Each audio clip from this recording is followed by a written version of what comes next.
కేసీఆర్ అధ్యక్షతన BRS LP సమావేశం అయితే ప్రారంభమైంది. కేసీఆర్ అలాగే పలువురు ఎమ్మెల్యేలందరూ కూడా ఈ యొక్క సమావేశంలో పాల్గొన్నటువంటి సందర్భాన్ని కూడా చూస్తూ ఉన్నాం. ఇక బీఏసీ మీటింగ్లో జరిగినటువంటి పూర్తి పర్యవసనాలు, అక్కడ ఉన్నటువంటి పరిస్థితులన్నింటినీ కూడా అధినేత కేసీఆర్కు హరీష్ రావు, ప్రశాంత్ రెడ్డి అయితే వివరించడం జరిగింది. పూర్తి స్థాయిలో బీఆర్ఎస్ పార్టీ అసెంబ్లీలో ఎలా వ్యవహరించాలనే దానిపైన ప్రధానంగా చర్చ మాత్రం జరుగుతూ ఉంది. ఇక బడ్జెట్ సమావేశాలు కావడంతో ఖచ్చితంగా కేసీఆర్ వస్తాడు అనేటువంటి ఒక వాదన మాత్రం ఊపందుకుంది. ఖచ్చితంగా వస్తాడు అనేటువంటి ధీమానైతే బీఆర్ఎస్ పార్టీకి సంబంధించినటువంటి నేతలు అయితే చెప్తున్నటువంటి సందర్భం కూడా మనం చూస్తూ ఉన్నాము. ఇక అసెంబ్లీకి సంబంధించినటువంటి విషయంలో బడ్జెట్ సమావేశాలలో ఎలాంటి విషయాలను ప్రస్తావించాలనే దానిపైన అక్కడ ఉన్నటువంటి ఎమ్మెల్యేలు, ఎమ్మెల్సీలకు అందరికీ కూడా బీఆర్ఎస్ అధినేత కేసీఆర్ అయితే వారి రూట్లలో ఎట్లా ప్రతిపాదనలు అక్కడ ప్రస్తావించాలి, అలాగే ఎట్లాంటి క్వశ్చనరీ ఉండాలనే దానిపైన బీఆర్ఎస్ ఎల్పీ సమావేశంలో మాత్రం చర్చిస్తున్నటువంటి సందర్భాన్ని మనం చూస్తూ ఉన్నాం. ప్రధానంగా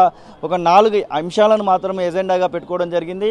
ఒకటి, ఏదైతే లా అండ్ ఆర్డర్కి సంబంధించినటువంటి ఇష్యూస్ ఉన్నాయో దాని విషయంలో ప్రభుత్వం, కాంగ్రెస్ పార్టీ అధికారంలోకి వచ్చిన తర్వాత ఈ 8 నెలల కాలంలో పూర్తి స్థాయిలో విఫలమైందనేటువంటి విషయాన్ని ప్రధానంగా ప్రజల్లోకి తీసుకెళ్లే విధంగా అసెంబ్లీ హాల్లో ప్రస్తావించాలనేటువంటి ఒక వాదన మాత్రం అందులో ప్రధానంగా ఉండబోతుంది. దాంతోపాటుగా ఉద్యోగులకు సంబంధించినటువంటి విషయంలో పీఆర్సీ విషయాన్ని, అలాగే నిరుద్యోగులకు సంబంధించినటువంటి విషయంలో గ్రూప్ 1 డిఎస్సి, అలాగే గ్రూప్ 2, గ్రూప్ 3కి సంబంధించినటువంటి విషయంలో విద్యార్థులు రోడ్లెక్కినటువంటి సందర్భంలో లాఠీ చార్జీ కూడా చేసినటువంటి సందర్భాలను ప్రధానంగా అసెంబ్లీ హాల్లో ప్రస్తావించనున్నట్టుగా మనకైతే తెలుస్తున్నటువంటి సమాచారాన్ని బట్టి అయితే కనబడతా ఉంది. దాంతోపాటుగా రైతు రుణమాఫీకి సంబంధించినటువంటి విషయంలో 1 లక్ష లోపు రుణమాఫీ చేసినామని ప్రభుత్వం చెప్తున్నప్పటికీ కూడా చాలా వరకు దాదాపు 100లో 30 మందికి మాత్రమే రుణమాఫీ జరిగింది. ఇంకా 70 మందికి రుణమాఫీ కాలేదు.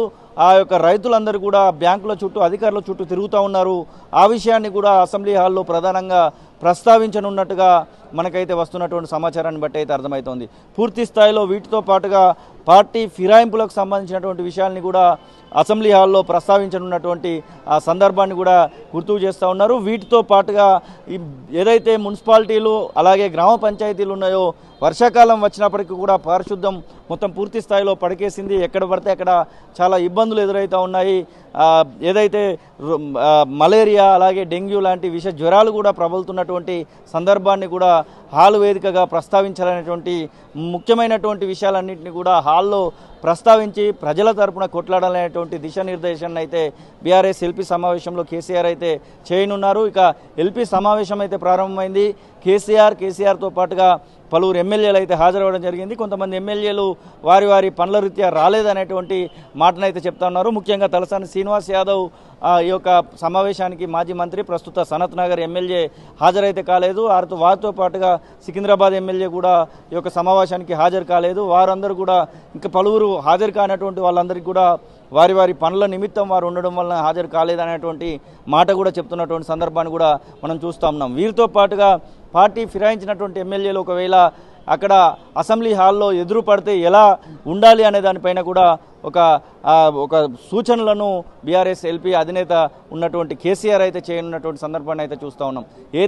ఏమైనప్పటికీ కూడా ఖచ్చితంగా కేసీఆర్ అయితే అసెంబ్లీకి వస్తాడు. బడ్జెట్ సమావేశాలలో కేసీఆర్ కూడా మాట్లాడతారనేటువంటి ధీమాను బీఆర్ఎస్ పార్టీ నాయకులు అయితే వ్యక్తం చేస్తున్నటువంటి పరిస్థితి అయితే కనబడతా ఉంది. అసలైన తొలి వెలుగు. ఫాలో వాట్సాప్ @తొలి వెలుగు అఫీషియల్.